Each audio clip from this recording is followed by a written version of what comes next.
All వ్లాగ్స్కి స్వాగతం. ఈరోజు మన ఫ్యామిలీ మెంబర్స్తో నేను షేర్ చేసుకోబోయే రెసిపీ వచ్చేసి ఇన్స్టెంట్గా మన ఇంట్లోనే పాలకోవా ఎలా చేసుకోవాలో చూపిస్తున్నానండి. దీన్నే దూద్ పేడ అని కూడా అంటారు కదా, అటువంటి పాలకోవాల్ని సింపుల్గా ఎలా చేసుకోవాలో చూపిస్తున్నాను. ముందుగా స్టవ్ వెలిగించుకుని ప్యాన్ పెట్టుకుని అందులోనే 2 టేబుల్ స్పూన్ల నెయ్యి అయితే వేసుకుంటున్నాను. అందులోనే ఒక అరకప్పు కాచి చల్లార్చిన పాలు అయితే తీసుకుంటున్నాను. ఇప్పుడు అందులోని 1.5 కప్పు మిల్క్ పౌడర్ వేసుకుంటున్నానండి. ఇది ఏ సూపర్ మార్కెట్లో అయినా దొరికేస్తుంది.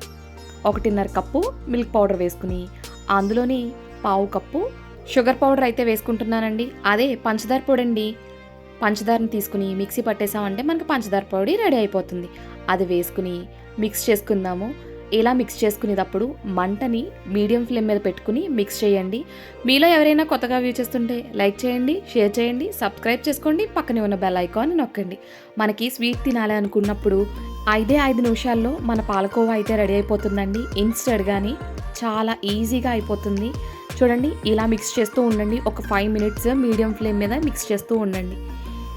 ఇలా మిక్స్ చేస్తూ ఉన్న తర్వాత ఒక 5 మినిట్స్ తర్వాత చూడండి, మన ప్యాన్ నుంచి సెపరేట్ అయిపోతూ ఉంటుంది కోవా అయితేని.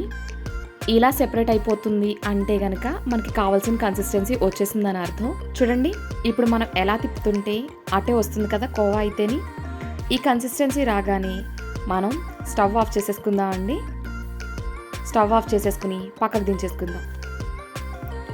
ఇప్పుడు అందులోని ఒక 1/2 స్పూను యాలకుల పొడి అయితే వేసుకుని మనం బాగా మిక్స్ చేసుకుందాం అండి. ఇలా మిక్స్ చేసుకుని దీన్ని కొంచెం గోరువెచ్చగా అయ్యేదాకా అంటే ఒక 5 మినిట్స్ పక్కన పెట్టేసుకుందాం అండి. 5 అంటే 5 మినిట్స్. 5 మినిట్స్ తర్వాత గోరువెచ్చగా ఉంది. ఇప్పుడు మన చేతికి నెయ్యిని అప్లై చేసుకుందాము. నేతిని అప్లై చేసుకుని మన కోవాని చిన్న ఉండ కింద అయితే తీసుకుందాం అండి. రౌండ్ బాల్లా అయితే చేసుకుని చిన్న షేప్ అయితే ఇచ్చుకుందాము. చూడండి, ఇలా రౌండ్ బాల్లా చేసుకుని ఫింగర్తో మధ్యలో ఒకసారి ఇలా టచ్ చేస్తే చూడండి చక్కటి షేప్ అయితే వచ్చేసినాయి. అందులోని మనం ఒక పిస్తా కానీ జీడిపప్పు కానీ బాదం కానీ ఏదైనా పెట్టుకుంటే అందంగా కనిపిస్తుందండి. ఇప్పుడు ఇదే విధంగా చిన్ని కోవా ముద్ద అయితే తీసుకున్నాను. రౌండ్ బాల్గా అయితే చేసుకున్నాను.